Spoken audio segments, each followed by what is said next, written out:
Summer season start అయిందంటే first మనకి ఆవకాయల రారాజు గుర్తొచ్చేస్తాడు. అదేనండి మామిడికాయ పచ్చడి. ఇంకా అలాంటి మామిడికాయ పచ్చడి పెట్టుకోవడానికి మనం లేట్ ఎందుకు ఇన్స్టెంట్గా మామిడికాయ పచ్చడి ఎలా పెట్టుకోవాలో చూపిస్తేస్తాను. ఒకసారి వీడియోని అయితే ఫాలో అయిపోండి. ఇక మామిడికాయలు అయితే చిన్న చిన్నగా ముక్కలు కట్ చేసుకొని దాంట్లో ఉన్న జీడి అయితే తీసేసి నీట్ చేసి పక్కన పెట్టుకుందాం. ఇందులోనే ఉప్పు, తర్వాత కొన్ని వెల్లుల్లి రబ్బలు అయితే ఒలిచి వేసేసుకుందాం. తర్వాత అందులోనే ఆవపిండి, మెంతిపిండి కూడా వేసేసుకుందాం.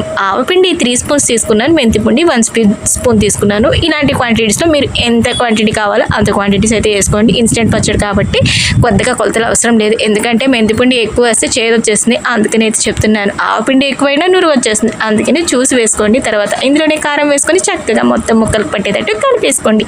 తర్వాత ఇందులోనే తగినంత ఆయిల్ వేసుకుందాం. ఆయిల్ వేసుకున్న తర్వాత చక్కగా ఒకసారి కలిపేసుకుందాం. చెప్పడం మర్చిపోయాను, ఆయిల్ కూడా మరీ ముక్కలకు పైకి వచ్చేంత వరకు వేసుకోకండి. వీడియోలో చూపిస్తున్నట్టుగా వేసుకోండి. ఊరిన తర్వాత ఆయిల్ అయితే ఆటోమేటిక్గా పైకి వచ్చేస్తుంది. ఇక అప్పటికప్పుడు చేసుకునే ఇన్స్టెంట్ ఆవకాయ పచ్చడి రెడీ అయిపోయింది. ఇక వేడి వేడి అన్నంలో సర్వ్ చేసుకోవడమే.